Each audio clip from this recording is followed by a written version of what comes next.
আমার বিষয় দেওয়া হয়েছে শানে রাসূল। এখন আমাদের বোঝার দরকার শানে রাসূল শব্দের অর্থ কি। শানে রাসূল, এখানে দুইটি শব্দ মিলে একটি সন্ধি হয়েছে। আর আরবিতে যদি বলেন শানু রাসূলিন, এখানেও দুইটি শব্দ মিলে একটি সন্ধি হয়ে থাকে। এখানে আলেম উলামায়ে কেরাম আছেন, যদি শানু রাসূলিন বলেন তখন এখানে তারকিবের দৃষ্টিতে মুজাফ মুজাফ ইলাইহি হয়ে থাকে। মুজাফ মুজাফ ইলাইহি মিলে যে কোনো বাক্যের একটি অংশ হয়ে থাকে, পূর্ণ বাক্য হয় না। তাহলে শানে রাসূল আমার বিষয় দেওয়া হয়েছে। শান শব্দের কয়েকটি অর্থ হয়ে থাকে, এর মধ্যে এক নাম্বার হলো শান শব্দের অর্থ হলো অবস্থা। দুই নাম্বার অর্থ হলো শান শব্দের অর্থ হলো প্রেক্ষাপট। তিন নাম্বার অর্থ হলো শান শব্দের অর্থ হলো অবস্থান। চার নাম্বার অর্থ শান শব্দের অর্থ হলো কারণ। পাঁচ নাম্বার অর্থ হলো শান শব্দের অর্থ হলো মর্যাদা। সবগুলোর অর্থের মাধ্যমে একটি মর্ম দাঁড়াইল শানে রাসূল, রাসূল সাল্লাল্লাহু আলাইহি ওয়াসাল্লামের মর্যাদা। আপনারা কি আমার কথা বুঝতেছেন? আপনারা কিছু কথা সঙ্গে করে বাড়িতে নিয়ে যাওয়ার যদি ইচ্ছা থাকে, আমার কথাগুলো আপনারা মনোযোগ সহকারে শুনবেন, মনে রাখবেন, জিজ্ঞাসা করলে যেন বলতে পারেন। পারবেন না ইনশাআল্লাহ? শানে রাসূল শব্দের অর্থ হলো রাসূল সাল্লাল্লাহু আলাইহি ওয়াসাল্লামের মর্যাদা। আমাদের রাসূলের মর্যাদা জন্মের আগ থেকে শুরু হয়েছে। মর্যাদা থাকবে অনন্ত অসীমকাল। সারমর্ম হইল আমাদের রাসূলের মর্যাদা থাকবে কতক্ষণ, কতকাল? অনন্ত অসীমকাল। আমার সঙ্গে যদি আপনারা উত্তর দিতে পারেন, আমি মনে করব আপনারা আমার কথাগুলো বুঝতেছেন। আর যদি উত্তর না দেন, আমি মনে করব আপনারা আমার কথা বুঝেন না। তাহলে ইনশাল্লাহ কিছু উত্তর দেওয়ার চেষ্টা করবেন। আমাদের রাসূলের মর্যাদা জন্মের পূর্ব থেকে শুরু হয়েছে, অনন্ত অসীমকাল থাকবে। কতকাল থাকবে? আল্লাহ যতকাল থাকবেন। আমি আপনাদেরকে জিজ্ঞাসা করতে চাই, আল্লাহ কতদিন থাকবেন? অনন্ত অসীমকাল। কতদিন থাকবেন? অনন্ত অসীমকাল থাকবেন। তাহলে আমাদের রাসূলের মর্যাদা বোঝার পূর্বে আমরা অতি সংক্ষিপ্তভাবে জেনে রাখার দরকার, আমাদের রাসূল এই পৃথিবীতে জীবনযাপন করেছেন 63 বৎসর। 63 বৎসর এই পৃথিবীতে জীবনযাপন করেছেন। এই 63 বৎসরের জীবনযাপনকে আমরা 3টি অধ্যায়ে অধ্যায়িত করব, 3টি বিষয়ে আমরা বিশেষিত করব। তাহলে আমাদের রাসূল সাল্লাল্লাহু আলাইহি ওয়াসাল্লাম এই পৃথিবীতে 63 বৎসর জীবনযাপন করেছেন। এই 63 বৎসরের জীবনযাপনকে আমরা 3টি ভাগ করব। বলেন কতটি ভাগ? সবাই বলেন কতটি ভাগ? প্রথম ভাগ হলো নবী হওয়ার আগের 40 বৎসর। দ্বিতীয় ভাগ হলো নবী হওয়ার পরে মক্কাতে 13 বৎসর। তৃতীয় ভাগ হলো হিজরত করে মদিনাতে যাওয়ার পরে 10 বৎসর। নবী হওয়ার আগে 40 বৎসর, নবী হওয়ার পরে মক্কা নগরীতে 13 বৎসর। 40 এবং 13 কত? সবাই বলেন কত? 53। হিজরত করে যাওয়ার পরে মদিনাতে 10 বছর, 53 আর 10 কত হয়? 63 বছর। এই 63 বছর জীবন যাপন করেছেন আমাদের রাসূল এই পৃথিবীতে। আমাদের রাসূল সাল্লাল্লাহু আলাইহি ওয়াসাল্লামের মর্যাদা সমস্ত নবী রাসূলগণের চেয়ে শ্রেষ্ঠ। বুঝে থাকলে বলুন, আমাদের রাসূলের মর্যাদা অন্যান্য নবী রাসূলগণের মতো না শ্রেষ্ঠ? কাদের থেকে শ্রেষ্ঠ? সমস্ত নবী রাসূলগণ থেকে শ্রেষ্ঠ। যেহেতু আপনারা তাফসিরুল কোরআন মাহফিল নাম দিয়েছেন, আমি তাফসিরের হাইসিয়তে বলবো, ছোট ছোট বাক্যতে বলবো, কিছু কথা যেন আপনারা সঙ্গে করে বাড়িতে নিয়ে যেতে পারেন। আমাদের রাসূল সাল্লাল্লাহু আলাইহি ওয়াসাল্লামের মর্যাদা সমস্ত নবী রাসূলগণের চেয়ে শ্রেষ্ঠ। শ্রেষ্ঠ মর্যাদার অধিকারী হওয়ার অনেকগুলো কারণ রয়েছে। তন্মধ্যে একটি কারণ হলো আমাদের রাসূল সাল্লাল্লাহু আলাইহি ওয়াসাল্লামের উপর আল্লাহ পাক রব্বুল আলামিন একটি আসমানি কিতাব অবতীর্ণ করেছেন। সেই আসমানি কিতাবগুলোর মধ্যে মহাগ্রন্থ আল কোরআনের মর্যাদা শ্রেষ্ঠ। আমার দিকে আপনারা লক্ষ্য করলে ভালো হয়। সর্বমোট আসমানি কিতাবের সংখ্যা হলো 104টি। বলেন তো আসমানি কিতাবের সংখ্যা কতটি? সবাই বলেন কতটি? 103টি আসমানি কিতাবে আল্লাহ পাক রব্বুল আলামিন যত বিধিবিধান দিয়েছিলেন অতি সংক্ষিপ্তভাবে মহাগ্রন্থ আল কোরআনের মধ্যে দিয়েছেন। এই কারণে সমস্ত আসমানি কিতাবের চেয়ে মহাগ্রন্থ আল কোরআনের মর্যাদা সর্বশ্রেষ্ঠ। সেই সর্বশ্রেষ্ঠ কিতাবকে আল্লাহ পাক রব্বুল আলামিন আমাদের রাসূলের উপর অবতীর্ণ করেছেন। এই কারণে আমাদের রাসূলের মর্যাদা সৃষ্টির শ্রেষ্ঠ হয়ে গেছে। ওয়াকালান নাবিয়্যু সাল্লাল্লাহু আলাইহি ওয়াসাল্লাম ইন্নাল্লাহা ফাদ্দালানি আলাল আমবিয়াই ওয়া ফাদ্দালা উম্মতি আলাল উমাম। হযরত রাসূল করিম সাল্লাল্লাহু আলাইহি ওয়াসাল্লাম বলেন, হে আমার মুমিন মুসলমান উম্মতেরা, তোমরা জেনে রাখো, আল্লাহ পাক রব্বুল আলামিন আমাকে সমস্ত নবী রাসূলগণের উপর শ্রেষ্ঠ মর্যাদা দান করেছেন এবং আল্লাহ আমার উম্মতকে সমস্ত নবী রাসূলগণের উম্মতের উপর শ্রেষ্ঠ মর্যাদা দান করেছেন। হাদিসের মর্ম বুঝে থাকলে বলুন, আমাদের রাসূলের মর্যাদা অন্যান্য নবী রাসূলগণের মতো না সৃষ্টির শ্রেষ্ঠ? আপনারা কিছু কথা যেন সঙ্গে করে বাড়িতে নিয়ে যেতে পারেন। আমাদের রাসূলের মর্যাদা 2 শব্দে সমাপ্ত, সেটি হলো সৃষ্টির শ্রেষ্ঠ। বলেন তো আমাদের রাসূলের মর্যাদা কয় শব্দে সমাপ্ত? 2 শব্দে, সেটি হলো সৃষ্টির শ্রেষ্ঠ। আমাদের রাসূলের মর্যাদা জন্মগ্রহণ করার আগ থেকেই শুরু হয়েছে, থাকবে কতদিন? অনন্ত অসীমকাল।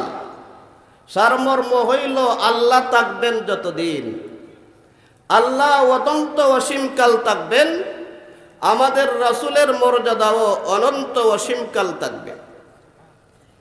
আমি আপনাদেরকে জিজ্ঞাসা করতে চাই, কোন মহিলার গর্ভে যখন বাচ্চা আসে, বলেন তো গর্ভে বাচ্চা সন্তান আসার পরে সেই মহিলা কি আগের মতোই চলতে পারে না চলতে কষ্ট হয়? সেই মহিলা কি আগের মতোই যখন ইচ্ছা তখন শুয়ে থাকতে পারে না কষ্ট হয়? আগের মতোই কি ইচ্ছা করলে ঘুম থেকে শুয়া থেকে উঠতে পারে না কষ্ট হয়? মা আমেনা তিনি বলেন, আমার সন্তান যখন আমার গর্ভে এসেছে, আমি টের পেয়েছি আমার সন্তান আমার গর্ভে আছে, কিন্তু অন্যান্য মহিলারা যেমন ভাবে কষ্ট অনুভব করে আমি সেই ধরনের কষ্ট অনুভব করিনি। বলেন তো এই ঘটনা কার জন্য কিসের শান? রাসূলের জন্য রিসালতের শান। আমার সঙ্গে কথা বলতে হবে, যেন কিছু কথা সঙ্গে করে আপনারা বাড়িতে নিয়ে যেতে পারেন। বলেন তো এই ঘটনাটি কার জন্য কিসের শান? হ্যাঁ, রাসূলের জন্য রিসালতের শান। সবাই বলেন কার জন্য কিসের শান? হ্যাঁ, রাসূলের জন্য রিসালতের শান। মা আমেনা তিনি বলেন, সন্তান ভূমিষ্ঠ হওয়ার সময় অন্যান্য মহিলারা যেমন ভাবে কষ্ট অনুভব করে, আমার ছেলে মুহাম্মদ ভূমিষ্ঠ হওয়ার সময় আমি একটুও কষ্ট অনুভব করিনি। বুঝে থাকলে বলুন এই ঘটনাটি কার জন্য কিসের শান? রাসূলের জন্য রিসালতের শান। তাকেই শানে রাসূল বলা হয়। মা আমেনা তিনি বলেন, অন্যান্য সন্তান ভূমিষ্ঠ হওয়ার পরে যখন ভূমিষ্ঠ হয় তখন তার নার কাটতে হয়। আমার সন্তান মুহাম্মদ যখন ভূমিষ্ঠ হয়েছে, নার কাটা অবস্থায় সে জন্মগ্রহণ করেছে। বুঝে থাকলে বলুন এই ঘটনা কার জন্য কিসের শান? রাসূলের জন্য রিসালতের শান। এই ধরনের শানে রাসূলের কথা শুনলে আপনারা যদি সুবহানাল্লাহ বলেন, তাতে আপনাদের ক্ষতি হবে না লাভ হবে? এই মর্মে মুসলিম শরীফের কিতাবুত তাহারাত পবিত্রতা অধ্যায়ের 118 নম্বর পৃষ্ঠায় উল্লেখ করা হয়, হযরত রাসূল করিম সাল্লাল্লাহু আলাইহি ওয়াসাল্লামের এক বিশিষ্ট সাহাবী হযরত আবু মালিক আল আশআরী রাদিয়াল্লাহু তাআলা আনহু সূত্রে বর্ণিত, তিনি বলেন, আন আবি মালিক আল আশআরী রাদিয়াল্লাহু তাআলা আনহু قال قال النبي সাল্লাল্লাহু আলাইহি ওয়াসাল্লাম, الطهور شطر الإيمان والحمد لله تملأ الميزان وسبحان الله والحمد لله وفي رواية لا إله إلا الله والله أكبر تملأان أو قال تملأ ما بين السماء والأرض। হযরত রাসূল করিম সাল্লাল্লাহু আলাইহি ওয়াসাল্লামের এক বিশিষ্ট সাহাবী হযরত আবু মালিক আল আশআরী রাদিয়াল্লাহু তাআলা আনহু বলেন, হযরত রাসূল করিম সাল্লাল্লাহু আলাইহি ওয়াসাল্লাম বলেছেন, আল্লাহর কোন বান্দা যখন আল্লাহর প্রশংসা আদায় করতে গিয়ে একবার আলহামদুলিল্লাহ বলে, আল্লাহ তাআলার কোন বান্দা যখন আল্লাহ তাআলার পবিত্রতা বর্ণনা করতে গিয়ে একবার সুবহানাল্লাহ বলে, আল্লাহ তাআলার কোন বান্দা যখন আল্লাহ তাআলার একত্ববাদের ঘোষণা দিতে গিয়ে একবার লা ইলাহা ইল্লাল্লাহ বলে, আল্লাহ তাআলার কোন বান্দা যখন আল্লাহ তাআলার বরত্বতা আদায় করতে গিয়ে একবার আল্লাহু আকবার বলে, রাসূল বলেন, ইমতালা মা বাইনাস সামাই ওয়াল আরদ। সামাউন শব্দের অর্থ হলো আসমান, আরদুন শব্দের অর্থ হলো জমিন। রাসূল বলেন, আসমান এবং জমিনের মধ্যে যেই পরিমাণ শূন্যস্থান রয়েছে, পাকা জায়গা রয়েছে, আল্লাহ পাক রব্বুল আলামিন ওই সমস্ত লোকদেরকে সেই পরিমাণ সওয়াব দান করে দেন। হাদিসের মর্ম বুঝে থাকলে বলুন সুবহানাল্লাহ, আলহামদুলিল্লাহ, লা ইলাহা ইল্লাল্লাহ, আল্লাহু আকবার। এই বাক্যগুলো বললে আমাদের ক্ষতি না লাভ? আমাদের যে লাভ সেটি সংখ্যক না অসংখ্যক? সবাই বলেন সংখ্যক না অসংখ্যক? মা আমেনা তিনি বলেন, আমার সন্তান যখন ভূমিষ্ঠ হয়েছে, বাইতুল্লাহর ঘরের ভিতরে 360টি মূর্তি ছিল। আমাদের রাসূল জন্মগ্রহণ করার সাথে সাথেই 360টি মূর্তি আল্লাহর কুদরতি পায়ে সেজদা দিয়েছিল। বলেন তো এই ঘটনা কার জন্য কিসের শান? রাসূলের জন্য রিসালতের শান। বলেন তো এই ঘটনা কার জন্য কিসের শান? মা আমেনা তিনি বলেন, আমার সন্তান মুহাম্মদ যখন ভূমিষ্ঠ হয়েছিল, পারস্য দেশের মধ্যে অগ্নি পূজকরা 1000 বৎসর পর্যন্ত তারা আগুন প্রজ্বলিত করে রেখেছিল। 1000 বৎসরের ভিতরে তারা আগুন কোনোদিন নিভতে দেয় নাই। মা আমেনা বলেন, আমার সন্তান মুহাম্মদ যখন জন্মগ্রহণ করেছে, পারস্য দেশের 1000 বৎসরের প্রজ্বলিত আগুন নিভে ছাই হয়ে গিয়েছিল। বলেন তো এই ঘটনা কার জন্য, কিসের শান? রাসূলের জন্য, রিসালতের। বলেন তো এই ঘটনা কার জন্য, কিসের দলিল?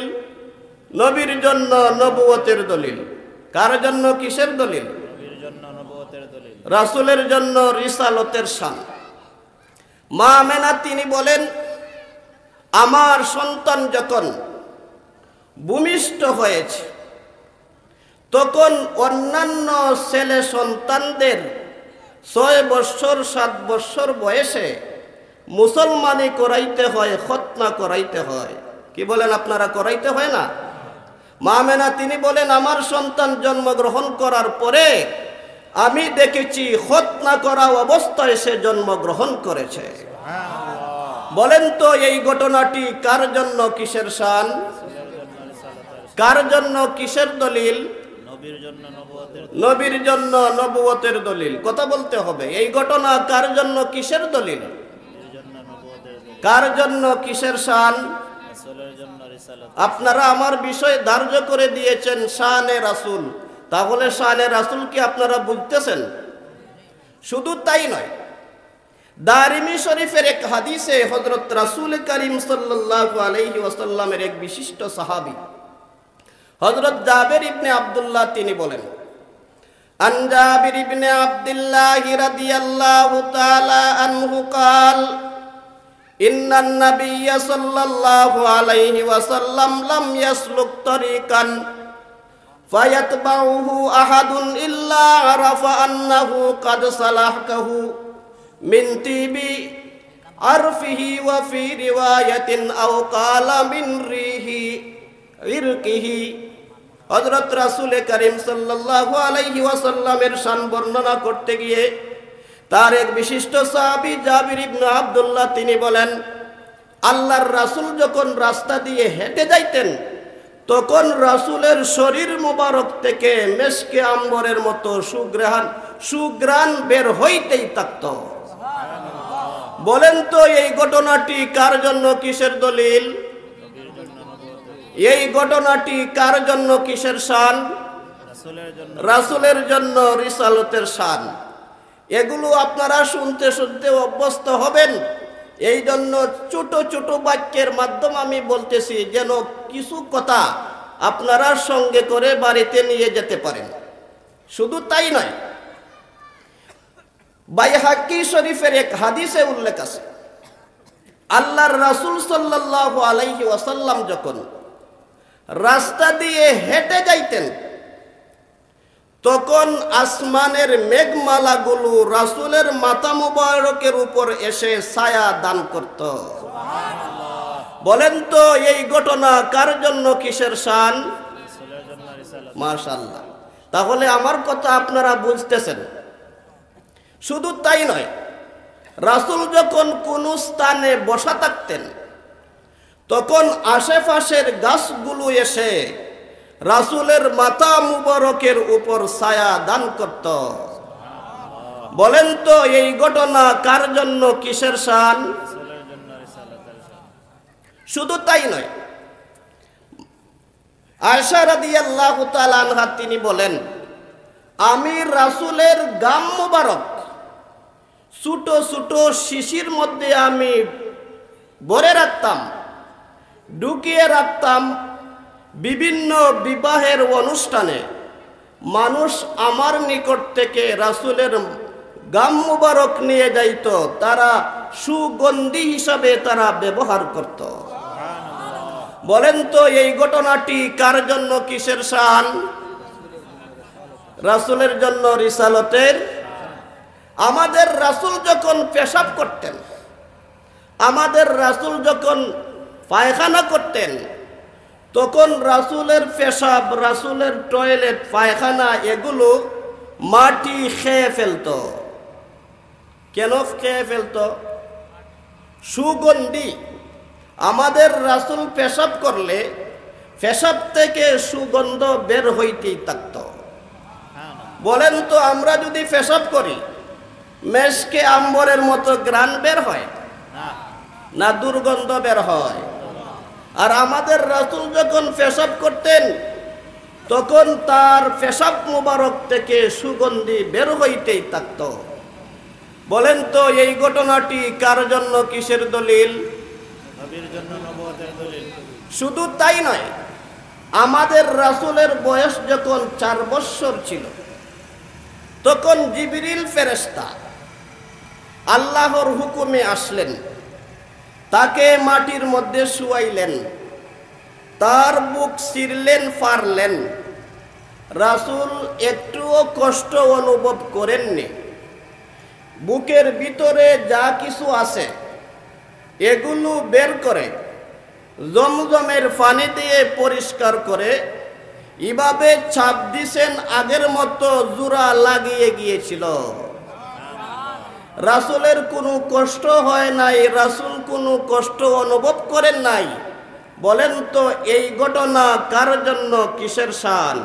রাসূলের জন্য রিসালাতের শান। রাসূলের জন্য রিসালাতের শান।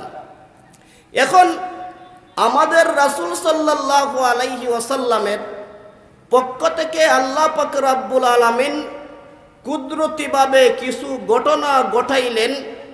ছোটবেলা থেকেই যেন আমাদের রাসূল তিনি সর্বশ্রেষ্ঠ নবী হবেন এই কথা প্রমাণ করার জন্য।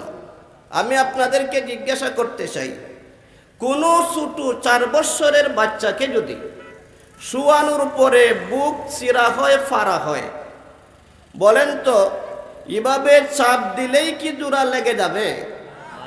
না মেডিসিন ব্যবহার করতে হয়? 4 বৎসরের শিশু থাকা অবস্থায় আমাদের রাসূল তিনি জিবরিল ফেরেশতা যখন তার বুক ফাড়লেন, ছিঁড়লেন, কোনো কষ্ট অনুভব করেননি, কোনো কষ্ট পাননি। বলেন তো, এমন ঘটনা কার জন্য কিসের শান? রাসূলের জন্য রিসালাতের শান। রাসূলের জন্য রিসালাতের শান। শুধু তাই নয়, 1 লক্ষ মতান্তরে 2,24,000 নবী এই পৃথিবীতে ছিলেন। কোন নবী রাসূল আমাদের আল্লাহকে চর্মচক্ষু দিয়ে দেখতে পারেননি। বলেন তো, কোন নবী রাসূল, আমাদের রাসূল ব্যতীত কোন নবী রাসূলগণ চর্মচক্ষু দিয়ে আল্লাহ তাআলাকে দেখেছিলেন? একমাত্র দেখেছিলেন কে? আমাদের রাসূল। একমাত্র দেখেছিলেন কে? বলেন তো, এই ঘটনা কার জন্য কিসের শান? এখন আমাদের বুঝে রাখার দরকার, মানুষের চক্ষু হলো 2 প্রকার। মানুষের চক্ষু কত প্রকার? এক প্রকার চক্ষু হলো চর্মচক্ষু, দ্বিতীয় প্রকার চক্ষু হলো অন্তরচক্ষু। আপনারা আমাকে দেখতেছেন, আমি আপনাদেরকে দেখতেছি। আমরা চর্মচক্ষু দিয়ে একজন অপরজনকে দেখতেছি। আর রাত্রে স্বপ্নে দেখেন, মাঝে মাঝে ঘুমে থাকা অবস্থায় চট্টগ্রাম চলে গেছেন, কিন্তু ঘুম ভাঙ্গার পরে দেখা যায় আসলে চট্টগ্রাম আপনি নন, আপনার বিছানার মধ্যে শুয়ে আছেন। এই যে স্বপ্ন দেখেছেন, চর্মচক্ষু দিয়ে দেখেছেন না অন্তরচক্ষু দিয়ে? কেহ যে কোনো নবী রাসূল তারা সব সময় অন্তরচক্ষু দিয়ে আল্লাহ তাআলাকে দেখতে পাইতেন, কিন্তু চর্মচক্ষু দিয়ে কোনো নবী রাসূল আল্লাহ তাআলাকে দেখতে পারেননি। একমাত্র আমাদের রাসূল চর্মচক্ষু দিয়ে আল্লাহ তাআলাকে দেখেছেন। বলেন তো, এই ঘটনা কার জন্য কিসের শান? রাসূলের জন্য রিসালাতের শান। শুধু তাই নয়, আমাদের রাসূল সাল্লাল্লাহু আলাইহি ওয়াসাল্লাম তিনি সর্বশেষ নবী। বলেন তো, আমাদের রাসূলের পরে আর কোন নবী রাসূল পৃথিবীতে হবেন? আমাদের রাসূলের পরে কোন নবী রাসূল পৃথিবীতে হবেন না, আসবেন। ঈসা আলাইহিস সালাম কিয়ামতের আগ মুহূর্তে আসবেন। বলেন তো ঈসা আলাইহিস সালাম তিনি সাধারণ উম্মত ছিলেন না রাসূল ছিলেন? সবাই বলেন তিনি উম্মত ছিলেন না রাসূল ছিলেন? ঈসা আলাইহিস সালাম কিয়ামতের 40 বছর আগে আসবেন, কিন্তু নবী হয়ে আসবেন না, তিনি তো আগেই নবী হয়ে গেছেন। কথা কি আমার বুঝতেছেন? ঈসা আলাইহিস সালাম কিয়ামতের আগে আসবেন নবী হয়ে, না আগেই তিনি নবী হয়েছেন? এই মর্মে হযরত রাসূল করিম সাল্লাল্লাহু আলাইহি ওয়াসাল্লাম বুখারী শরীফের এক হাদিসে বলেন, عن عبد الله بن عمرو رضي الله تعالى عنه قال قال النبي صلى الله عليه وسلم إن لي أسماء أنا محمد وأنا أحمد وأنا الماحي الذي يمحو الله بي الكفر وأنا حاشر الذي يحشر الناس يوم القيامة على قدمي وأنا العاقب والعاقب الذي ليس بعده نبي وفي رواية لا تقوم الساعة حتى تبعث دجالون كذابون كلهم يزعم فإنه نبي وأنا خاتم النبيين لا نبي بعدي। হযরত রাসূল করিম সাল্লাল্লাহু আলাইহি ওয়াসাল্লাম বলেন, হে আমার মুমিন মুসলমান উম্মতেরা, তোমরা জেনে রাখো, রাসূল বলেন আমার নাম হলো মুহাম্মদ। বলেন তো আমাদের রাসূলের নাম কি? মুহাম্মদ। রাসূল বলেন আমার নাম হলো আহমদ। আমাদের রাসূলের নাম কি? আহমদ। আহমদ এবং মুহাম্মদ দুইটা শব্দ, দুই শব্দের অর্থ এক। বাংলাতে সমর্থবোধক শব্দ বলা হয়, আরবিতে আলফাজে মুতারাদিফা বলা হয়। যেমন বলেন ছাত্র এবং শিক্ষার্থী, শব্দ দুইটা ভিন্ন, বলেন তো অর্থ এক কিনা? কথা বলেন। ছাত্র যেই কথা, শিক্ষার্থী একই কথা, শব্দ ভিন্ন অর্থ এক। বাংলাতে সমর্থবোধক শব্দ বলা হয়, আরবিতে আলফাজে মুতারাদিফা বলা হয়। রাসূল বলেন আমি মুহাম্মদ, আমি আহমদ। মুহাম্মদ শব্দের অর্থ হলো প্রশংসিত, আহমদ শব্দের অর্থ প্রশংসিত। রাসূল শুধু তাই বলেন না, রাসূল বলেন আমি হইলাম মাহি। এর ব্যাখ্যা দিতে গিয়ে আল্লাহর রাসূল নিজেই বলেন, আল্লাহ আমার মাধ্যমে পৃথিবী থেকে কুফরি দূর করে দিয়েছেন, নিশ্চিহ্ন করে দিয়েছেন। এই কারণে আমাদের রাসূলের আরেকটি নাম মুবারক হলো মাহি। রাসূল বলেন আমার আরেকটা নাম হলো হাসির। হাসিরের ব্যাখ্যা দিতে গিয়ে রাসূল নিজেই বলেন, আল্লাহ পাক রব্বুল আলামিন কাল কিয়ামতের দিন সমস্ত মানুষকে আমার পিছনে দাঁড় করাইবেন, আর আমি সমস্ত মানুষের সামনে থাকব। বলেন তো এই ঘটনাটি কার জন্য, কিসের শান? হাসরের ময়দানে আমাদের রাসূল সামনে থাকবেন, আর সমস্ত নবী রাসূলগণ, সমস্ত আদম সন্তান তারা রাসূলের সামনে থাকবে। রাসূল থাকবেন এভাবে, আর রাসূলের সামনে তারা থাকবেন। শুধুমাত্র সামনে আমাদের রাসূল এককভাবে থাকবেন, আর সমস্ত নবী রাসূলগণ তারা রাসূলের পিছনে থাকবে। বলেন তো এই ঘটনাটি কার জন্য, কিসের শান? এখন আমাদের ভালো করে জেনে রাখার দরকার, আমাদের রাসূল সর্বশেষ নবী। যিনি সর্বশেষ নবী হন, তিনিই সর্বশ্রেষ্ঠ নবী হতে পারেন। এটা আমি আপনাদেরকে কিভাবে বোঝাই? মনে করেন আপনি একটি জটিল রোগে আক্রান্ত হয়ে গেছেন, চিকিৎসার জন্য আপনি ডাক্তার বাড়িতে নিয়ে এসেছেন। আগন্ত ডাক্তার আপনার চিকিৎসা করার পর আপনার রোগ সারে নাই, দ্বিতীয় আরেকজন ডাক্তারকে নিয়ে এসেছেন, তিনি চিকিৎসা করেছেন, আপনার রোগ সারে নাই। ডাক্তার এই পর্যন্ত আসলেন কয়জন? কথা বলতে হবে, কয়জন? রোগ কি সেরেছে না সারে নাই? 3 নাম্বার আরেকজন ডাক্তার এসেছেন আপনার চিকিৎসা করার জন্য, চিকিৎসা করার পরে রোগ সারে নাই। 4র্থ ডাক্তারকে আপনি এনেছেন, তিনি এমনভাবে চিকিৎসা করেছেন আপনার রোগ যে সেরেছে, আর কোনোদিন আপনার রোগ হয় নাই। আপনার চিকিৎসা করার জন্য ডাক্তার এসেছেন কয়জন? সবাই বলেন কয়জন? 4 জন। প্রথম 3 জন ডাক্তারের মাধ্যমে আপনি চিকিৎসা করিয়েছিলেন, আপনার রোগ কি ভালো হয়েছিল? 4 নাম্বার ডাক্তারের মাধ্যমে এমনভাবে আপনি চিকিৎসা করাইলেন, এমনভাবে যোগ্য ডাক্তার তিনি এমনভাবে চিকিৎসা করলেন, তার চিকিৎসার মাধ্যমে আপনার রোগ ভালো হয়ে গেছে। বুঝে থাকলে বলুন, শেষ ডাক্তার কয় নাম্বার জন? শ্রেষ্ঠ ডাক্তার 2 নাম্বার জন। কি বলেন আপনারা?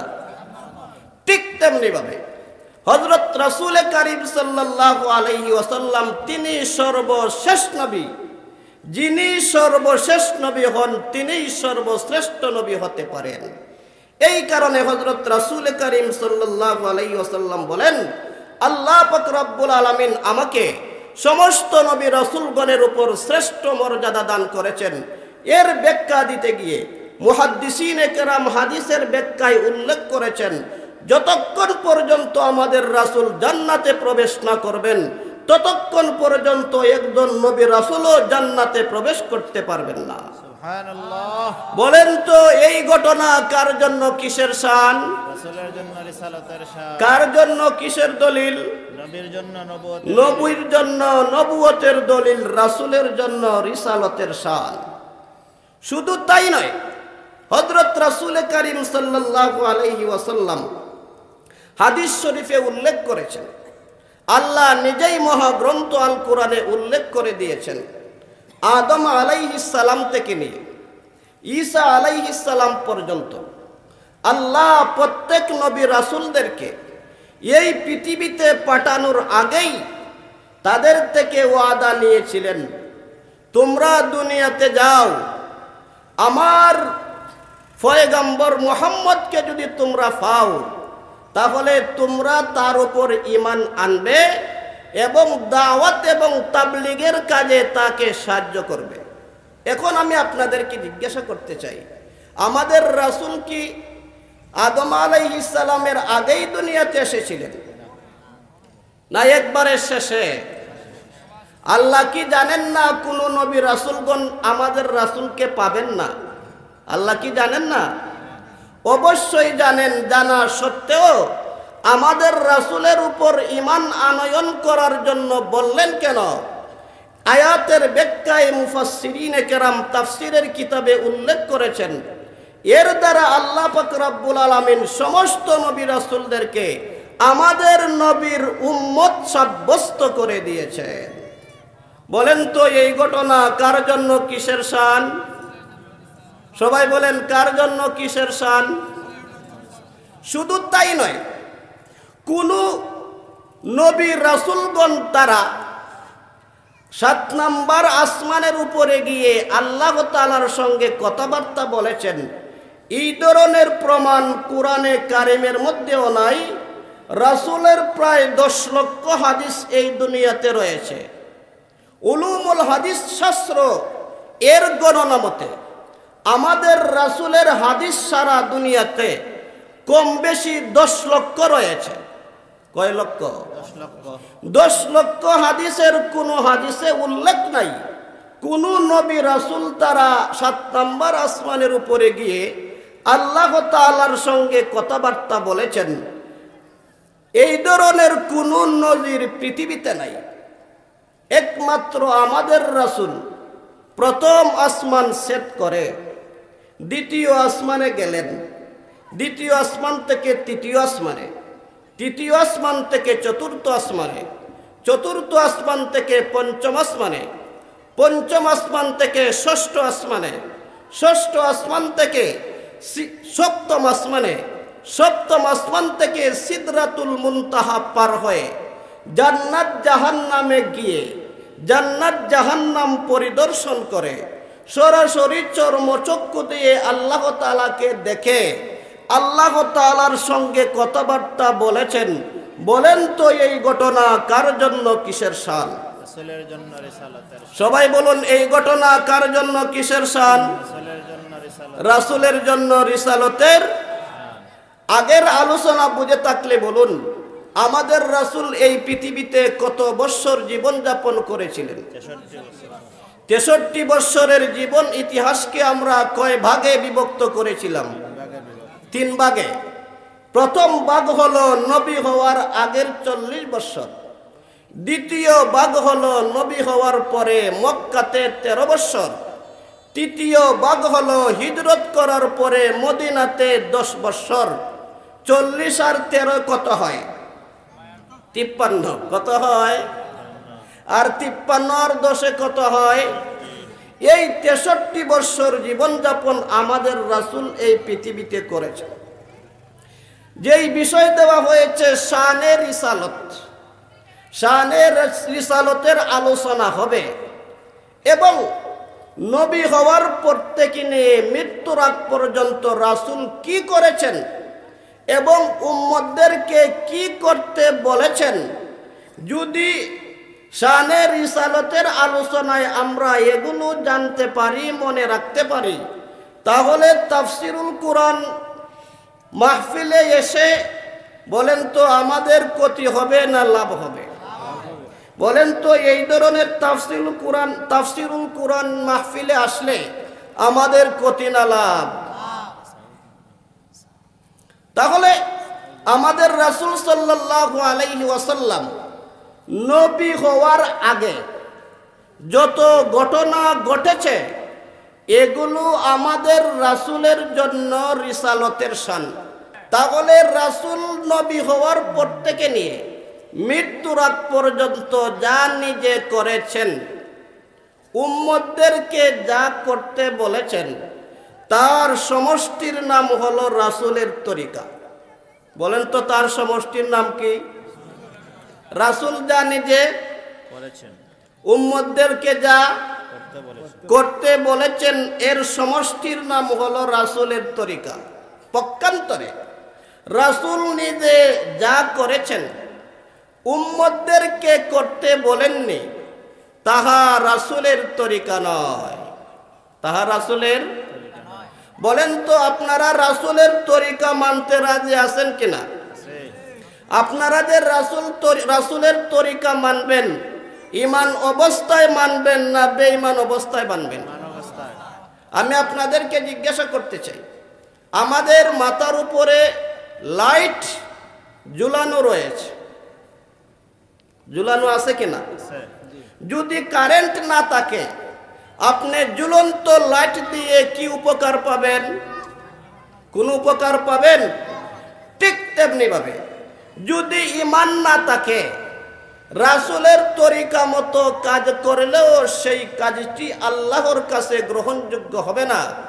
এই কারণে মুফাসসিরিনে কেরাম তাফসীরের কিতাবে উল্লেখ করেছেন, রাসূলের 63 বৎসরের জীবন ইতিহাসের নবী হওয়ার আগের 40 বৎসর নয়, নবী হওয়ার পর থেকে নিয়ে মৃত্যুর আগ পর্যন্ত যা রাসূল নিজে করেছেন, উম্মতদেরকে যা করতে বলেছেন, এর সমন্বয়কে রাসূলের তরিকা বলা হয়। আর রাসূলের তরিকা মতো জীবন যাপন করলে শ্রেষ্ঠ নবীর শ্রেষ্ঠ উম্মত হতে পারবেন। বলেন তো কোন নবীর কি উম্মত? শ্রেষ্ঠ নবীর শ্রেষ্ঠ উম্মত মন গড়া কাজ করলেই হওয়া যায় না, রাসূলের তরিকা মতো কাজ করতে হবে? এই কারণে হযরত রাসূল করিম সাল্লাল্লাহু আলাইহি ওয়াসাল্লাম এক হাদিসে বলেন, বুখারী শরীফ হাদিসের বর্ণনা, عن أبي هريرة رضي الله تعالى عنه قال قال النبي صلى الله عليه وسلم ইন্না আহলাল জান্নাতি ইয়াতারাআউনা আহলাল গুরাফি মিন ফাওকিহিম কামা তাতারাআউনাল কাওকাবাদ দুররিয়াল গাবিরা ফিল উফুক মিনাল মাশরিকি আওয়াল মাগরিবি লিতাফাদুলি মা বাইনাহুম ক্বালু ইয়া রাসূলাল্লাহ তিলকা মানাজিলুল আমবিয়া লা ইয়াবলুগুহা গায়রুহুম ক্বালা বালা ওয়াল্লাযী নাফসি বিয়াদিহি রিজালুন আমানু বিল্লাহি ওয়া সাদ্দাকুল মুরসালিন। হযরত রাসূল করিম সাল্লাল্লাহু আলাইহি ওয়াসাল্লাম বলেন, হে আমার মুমিন মুসলমান উম্মতেরা, তোমরা জেনে রাখো, দুনিয়ার মধ্যে যদি আমি রাসূলের তরিকা মতো তোমরা জীবন যাপন করতে পারো, তোমরা শ্রেষ্ঠ নবীর শ্রেষ্ঠ উম্মত হতে পারবে। তাহলে শ্রেষ্ঠ নবীর শ্রেষ্ঠ উম্মত হতে চাইলে বলেন তো রাসূলের তরিকা মতো জীবন যাপন করতে হবে কিনা? সবাই বলেন, রাসূলের তরিকা মতো জীবন যাপন করার দরকার আছে কিনা? বলেন তো শ্রেষ্ঠ নবীর শ্রেষ্ঠ উম্মত হতে হলে কার তরিকা মতো জীবন যাপন করতে হবে? সবাই বলুন, কার তরিকা মতো? তাহলে আপনারা মুমিন মুসলমান কিনা? আপনারা এখন শানের রাসূলের বয়ান শুনলেন, কিন্তু যদি আমার ঈমানেই না থাকে, বলেন তো আমার ঈমানই যদি না থাকে, শানের রাসূলের আলোচনা শুনে আমার কোনো লাভ আছে? কারেন্টই যদি না থাকে, বাতি জ্বলাইয়া কোনো লাভ আছে? কি বলেন? তাহলে বলেন তো কারেন্ট থাকলে বাতি জ্বলাইলে লাভ আছে কিনা? ঠিক তেমনি ভাবে আমার যদি ঈমান থাকে, রাসূলের তরিকা মতো আমার জীবন যাপন করলে আমার লাভ আছে। আমার কথা কি আপনারা বুঝতেছেন?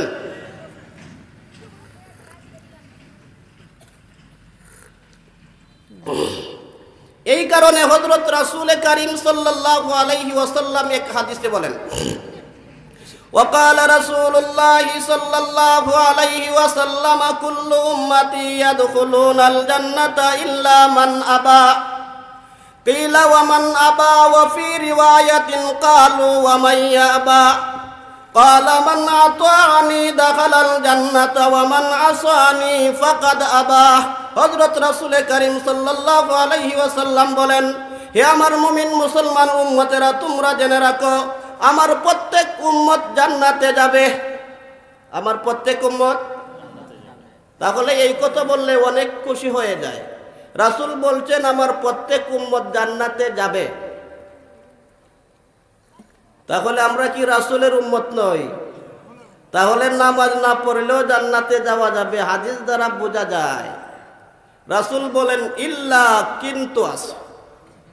কিন্তু রাসূল বলেন ইল্লা মান আবা, কিন্তু যারা ইল্লা মান আতানি দাখালাল জান্নাহ, যেই ব্যক্তি আমি রাসূলের তরিকা মানবে সে জান্নাতে প্রবেশ করবে। তাহলে বলেন তো জান্নাতে যেতে হলে কার তরিকা মানতে হবে? রাসূলের তরিকা। আর রাসূলের তরিকা না মানলে জান্নাতে যাওয়া যাবে। তাহলে শ্রেষ্ঠ নবীর শ্রেষ্ঠ উম্মত হতে হলে রাসূলের তরিকা পালন করার দরকার আছে কিনা? শুধু তাই নয়, হযরত রাসূল করিম সাল্লাল্লাহু আলাইহি ওয়াসাল্লাম বলেন, ওয়ামান আসানি ফাকাদ আবা, যারা আমি রাসূলের তরিকা মানে না সেই ব্যক্তি আমি রাসূলকে অস্বীকার করে। আর যারা আমি রাসূলকে অস্বীকার করে তারা কখনো জান্নাতে যেতে পারবে না। হাদিসের মর্ম বুঝে থাকলে বলুন, রাসূলের তরিকা মতো জীবন যাপন করলে কোথায় যাওয়া যাবে? রাসূলের তরিকা মতো জীবন যাপন করলে কোন নবীর কোন উম্মত হতে পারবো? শ্রেষ্ঠ নবীর শ্রেষ্ঠ উম্মত হতে পারবো। এই কারণে রাসূল সাল্লাল্লাহু আলাইহি ওয়াসাল্লাম বলেন, আল্লাহ পাক রব্বুল আলামিন যতক্ষণ পর্যন্ত আমি জান্নাতে প্রবেশ না করব, ততক্ষণ পর্যন্ত কোন নবী রাসূলকে জান্নাতে প্রবেশ করার কোনো অনুমতি দিবেন না। হাদিসের মর্ম বুঝে থাকলে বলুন, রাসূল যতক্ষণ পর্যন্ত জান্নাতে যাবেন না ততক্ষণ পর্যন্ত কোন নবী রাসূলগণ জান্নাতে যেতে পারবে? বলেন তো এই ঘটনা কার জন্য, কিসের শান? রাসূলের জন্য, রিসালতের শান। কার জন্য, কিসের শান? এখন বলেন তো আপনারা মুমিন মুসলমান কিনা? মুমিন মুসলমান আপনারা কিভাবে বুঝলেন? এটা তো বোঝার দরকার। বলেন তো, লাইটের মাধ্যমে আমরা আলো পাইতেছি, আপনারা কিভাবে বুঝলেন? কারেন্ট নাই এই কারণে, না কারেন্ট আছে?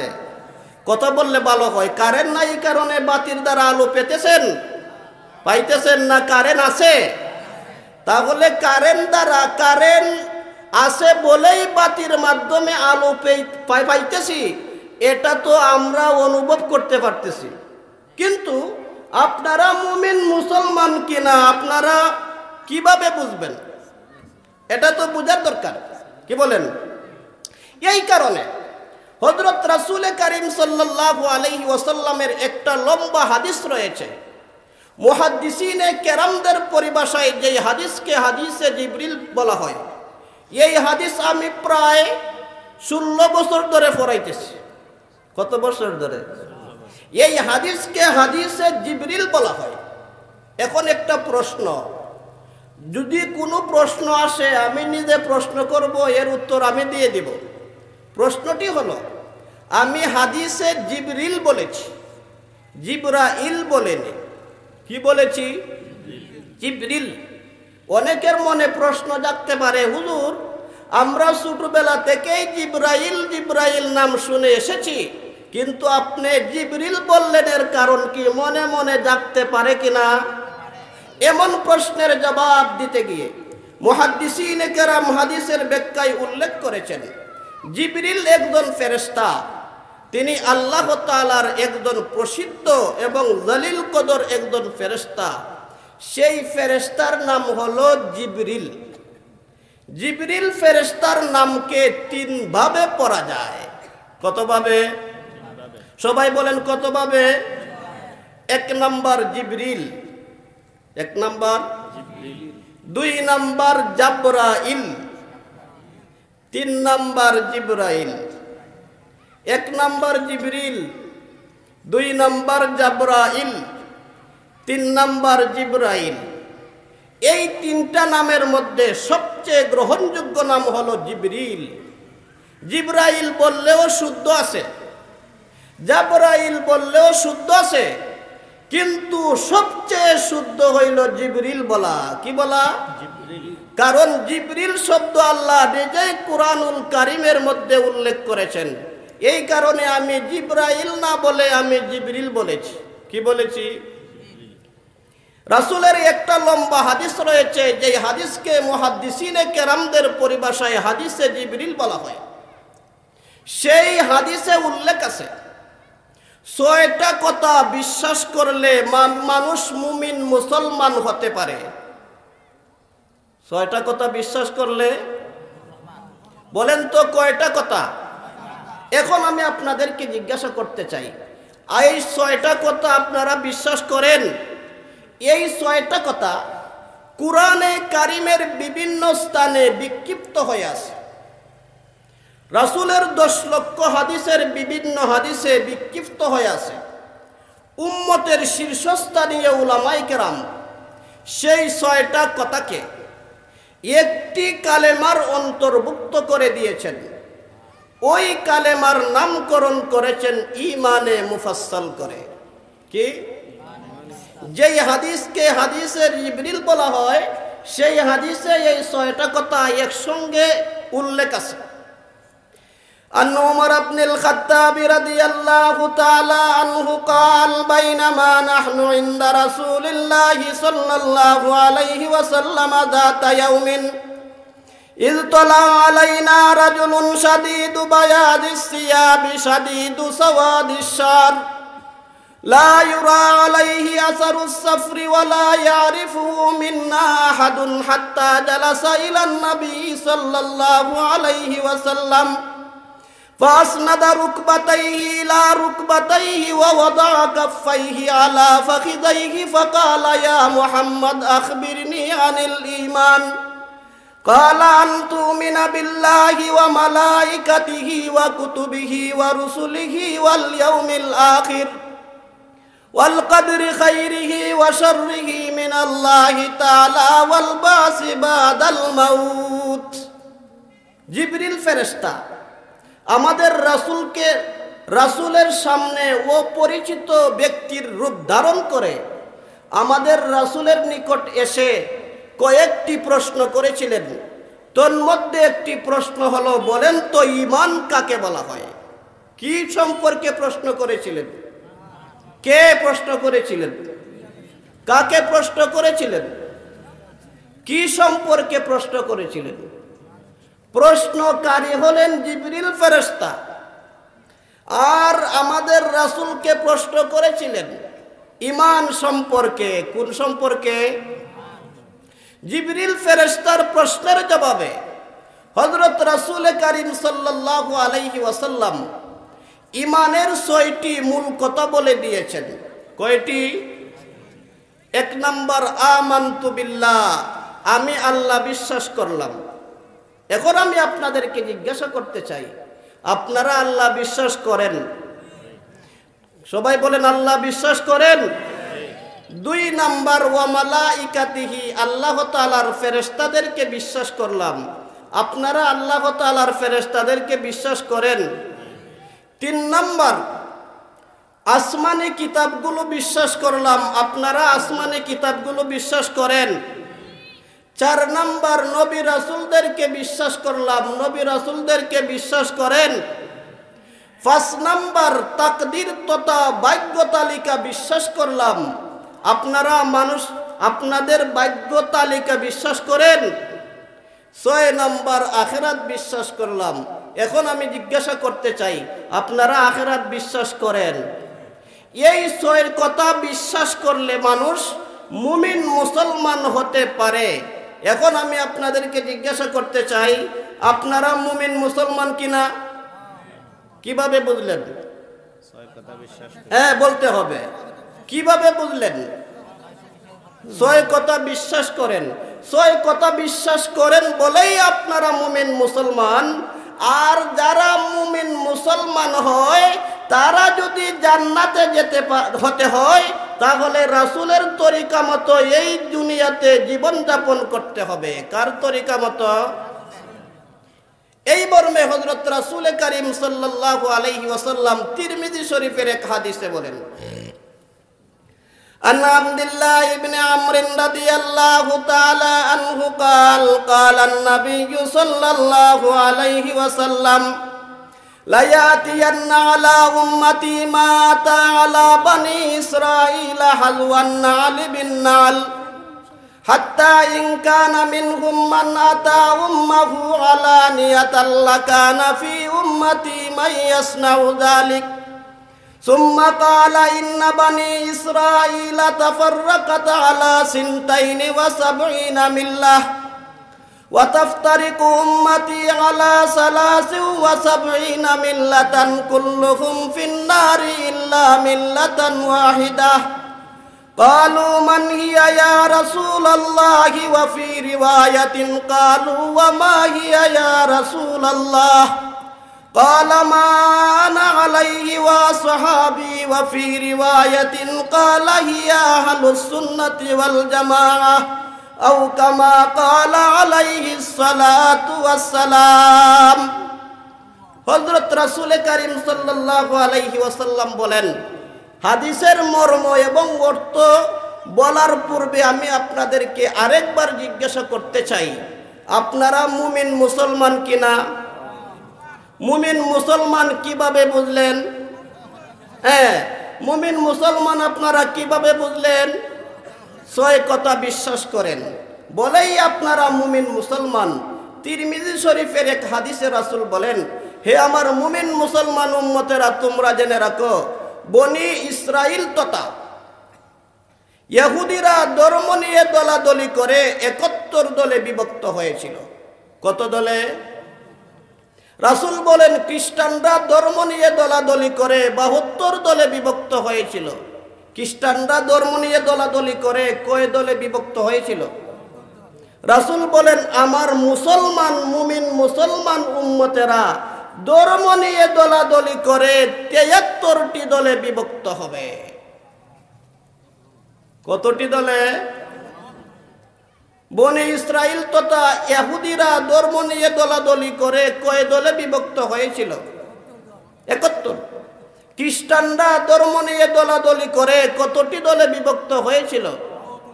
আর রাসূল বলেন আমার মুমিন মুসলমান উম্মতেরা 73টি দলে বিভক্ত হবে। এখন আমাদের ভালো করে জেনে রাখার দরকার বনি ইসরাইল কাকে বলা হয়। খুব ভালো করে মনোযোগ সহকারে শুনবেন, তাহলে কিছু কথা সঙ্গে করে বাড়িতে নিয়ে যেতে পারবেন। আরবিতে বানু শব্দের অর্থ হলো সন্তান। বলেন তো বানু শব্দের অর্থ কি? সন্তান। ইসরাইল এটা হিব্রু ভাষা। কি ভাষা? হিব্রু ভাষা। দুইটি শব্দ মিলে এখানে সন্ধি হয়েছে। একটি হলো ইসরা, আরেকটা হলো ইল। বলেন কয় শব্দ মিলে সন্ধি হয়েছে? এক শব্দ হলো ইসরা, আর এক শব্দ হলো ইল। এটা বাংলা ভাষা না ইংরেজি? হিব্রু ভাষা। কি ভাষা? ইসরাইল হিব্রু ভাষা। দুইটি শব্দ মিলে সন্ধি হয়েছে। তার আরবি হলো আব্দুল্লাহ, বাংলা হলো আল্লাহর বান্দা। বাংলা কি? হিব্রু ভাষায় ইয়াকুব আলাইহিস সালামকে ইসরাইল বলা হতো। কাকে কি ভাষায় কি বলা হতো? ইয়াকুব আলাইহিস সালামকে হিব্রু ভাষায় ইসরাইল বলা হতো। আর বানু শব্দের অর্থ হলো সন্তান। বাংলাতে অর্থ হলো ইসরাইল তথা ইয়াকুবের সন্তান। কার সন্তান? ইয়াকুব আলাইহিস সালামের 12 জন ছেলে সন্তান ছিল। কতজন? সবাই বলেন কতজন? 12 জন সন্তানের মাধ্যমে 12টি বংশের বিস্তার লাভ হয়েছিল। 12টি বংশের লোকদেরকে হিব্রু এবং আরবি ভাষায় সংমিশ্রণে বলা হয় বনি ইসরাইল। বনি। এই কারণে হযরত রাসূল করিম সাল্লাল্লাহু আলাইহি ওয়াসাল্লাম বলেন, হে আমার মুমিন মুসলমান উম্মতেরা, তোমরা জেনে রাখো বনি ইসরাইল তথা ইহুদিরা ধর্ম নিয়ে দলাদলি করে 71 দলে বিভক্ত হয়েছিল। খ্রিস্টানরা ধর্ম নিয়ে দলাদলি করে 72 দলে বিভক্ত হয়েছিল। আমার মুমিন মুসলমান উম্মতেরা ধর্ম নিয়ে দলাদলি করে 73টি দলে বিভক্ত হবে। কতটি দলে? সবাই বলেন কতটি দলে? কয়টি? রাসূল বলেন এই 73টি দলের মধ্য থেকে 72টি দল জাহান্নামে যাবে, শুধুমাত্র একটি দল জান্নাতে যাবে। 73টি দলের মধ্য থেকে জাহান্নামে যাবে কয়টি দল? কয়টি দল জান্নাতে যাবে? উপস্থিত সাহাবায়ে কেরাম জিজ্ঞাসা করলেন, ওগো আল্লাহর রাসূল, 73টি দলের মধ্য থেকে 72টি দল জাহান্নামে যাবে, শুধুমাত্র একটি দল জান্নাতে যাবে, তারা কারা? জবাবে হযরত রাসূল করিম সাল্লাল্লাহু আলাইহি ওয়াসাল্লাম বলেন, মা আনা আলাইহি ওয়া সাহাবী, যারা আমি রাসূলের তরিকা মতো জীবন যাপন করবে, আমার সাহাবায়ে কেরামের জামাতের অনুকূলে চলবে, তারাই একমাত্র জান্নাতে যাবে। এখন আমার কথা বুঝে থাকলে বলুন, মুমিন মুসলমান রাসূলের উম্মতের মধ্যে ধর্ম নিয়ে দলাদলি করে কয়টা দলে বিভক্ত হবে? সবাই বলেন কয়টি দলে? কয়টি দল জাহান্নামে যাবে? কয়টি দল জান্নাতে যাবে? এখন আমাদের বুঝে রাখার দরকার, মনে রাখার দরকার, 73টি দলের মধ্য থেকে 72টি দল কিভাবে হইল? 72টি দল হাদিসের ব্যাখ্যায় মুহাদ্দিসিনে কেরাম উল্লেখ করেছেন, সর্বমোট বাতিল দল হলো 6টি। খুব কঠিন, কিন্তু যেহেতু আপনারা শানের রিসালত দিয়েছেন, তাহলে আমাদের বুঝে রাখার দরকার রাসূলের শান কিভাবে হয়। বাতিল দল সর্বমোট 6টি। কতটি? সবাই বলেন বাতিল দল সর্বমোট কতটি? খুব কঠিন, মনে রাখবেন। 1 নাম্বার রাওয়াফিজ, 2 নাম্বার খাওয়ারিজ, 3 নাম্বার মুতাজিলা, 4 নাম্বার জাহমিয়া, 5 নাম্বার কাররামিয়া, 6 নাম্বার মুরজিয়া। এই কথাগুলো সাধারণত আলোচনা হয় না, কিন্তু রাসূলের শান বোঝানোর জন্য এগুলো আমাদের বলতে হয়। সর্বমোট বাতিল দল পৃথিবীতে কতটি? 1 নাম্বার রাওয়াফিজ, 2 নাম্বার খাওয়ারিজ, 3 নাম্বার মুতাজিলা, 4 নাম্বার জাহমিয়া, 5 নাম্বার কাররামিয়া, 6 নাম্বার মুরজিয়া। কয়টা হলো? প্রত্যেকটি দল 12 প্রকারে বিভক্ত। প্রত্যেকটি দল কত প্রকারে বিভক্ত? আমি আপনাদেরকে জিজ্ঞাসা করতে চাই, 6 কত? এই 6টি বাতিল দল প্রত্যেকটি 12 প্রকারে বিভক্ত। 6 72, এই 72টি দল জাহান্নামে যাবে, শুধুমাত্র একটি দল জান্নাতে যাবে। কয়টি দল? এই দলের নাম রাসূল বলেছেন আহলে সুন্নাত ওয়াল জামাত। কি জামাত? আহলে সুন্নাত বলতে রাসূলের সুন্নতের অনুসারী। জামাত শব্দের অর্থ হলো সাহাবায়ে কেরামের জামাতের অনুসারী। যেই সমস্ত উম্মতেরা রাসূলের সুন্নতের অনুসরণ করবে, সাহাবায়ে কেরামের জামাতের অনুসরণ করবে, তাদেরকেই রাসূল সংক্ষেপে আহলে সুন্নাত ওয়াল জামাত বলেছেন। রাসূল বলেন 73টি দলের মধ্য থেকে যারা রাসূলের তরিকা মতো জীবন যাপন করবে, সাহাবায়ে কেরামের জামাতের অনুকূলে চলবে, তারাই একমাত্র জান্নাতে যাবে।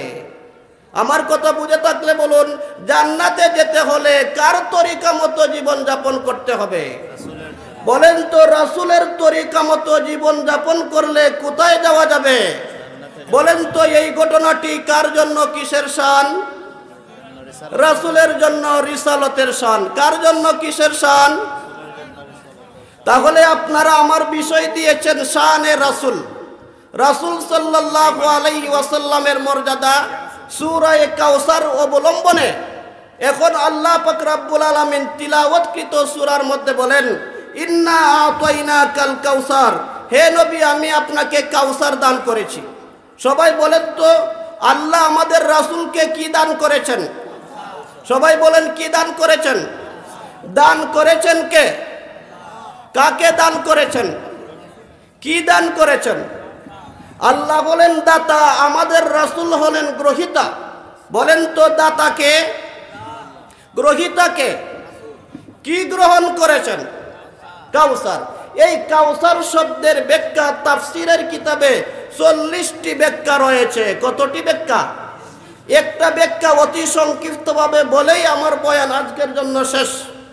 আল্লাহ পাক রব্বুল আলামিন কাল কিয়ামতের দিন সমস্ত মানুষকে যখন কবর থেকে উঠাইবেন, তখন সমস্ত মানুষেরা 50,000 বৎসর উপর দিকে তাকাইয়া দাঁড়ানো অবস্থায় থাকবে। কি অবস্থায়? কোন দিকে তাকাইয়া?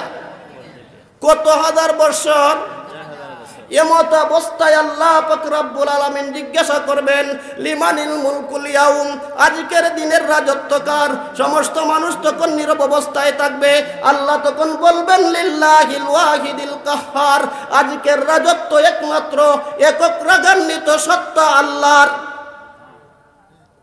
তখন এমন অবস্থায় সমস্ত মানুষ এক পর্যায়ে আদম আলাইহিস সালামের কাছে যাওয়ার পরে বলবে, হে আদম, আপনি আমাদের আদি পিতা, বলেন তো আপনি আমাদের জন্য আল্লাহ তাআলার কাছে সুপারিশ করুন। আদম বলবেন, আমি সুপারিশ করতে পারবো না। যাইতে যাইতে শেষ বলে হযরত ঈসা আলাইহিস সালামের কাছে যাবেন। ঈসা আলাইহিস সালাম বলবেন, আমার দ্বারা সম্ভব নয় আজকে আল্লাহ তাআলার কাছে বিচার শুরু হওয়ার ক্ষেত্রে আল্লাহর কাছে সুপারিশ করব। এই কথা আমাদের, এই ক্ষমতা আমাদের নাই, এই সাহস আমাদের নাই।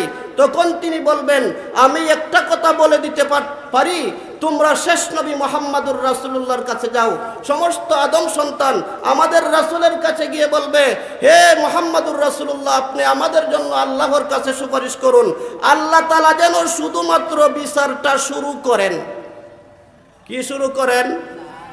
তখন আল্লাহ পাক রব্বুল আলামিন তিনি আমাদের রাসূল তিনি আল্লাহ তাআলার কাছে বলবেন, হে আল্লাহ, এখন শুধুমাত্র বিচার শুরু করেন। এই ক্ষমতা শুধুমাত্র আল্লাহ আমাদের রাসূলকেই দিবেন। হাদিসের মর্ম এবং ঘটনা বুঝে থাকলে বলুন, এই ঘটনা কার জন্য কিসের শান? সবাই বলেন, কার জন্য কিসের শান? আল্লাহ পাক রব্বুল আলামিন আমাদেরকে রাসূলের শান এবং মর্যাদা বুঝে আল্লাহর বিধান রাসূলের তরিকা মতো জীবন যাপন করে মৃত্যুর পরে সরাসরি জান্নাতে গিয়ে আল্লাহর দিদার নসিব করতে পারি। আল্লাহ তাআলা আমাদেরকে তৌফিক দান করুন, সবাই বলুন আমিন।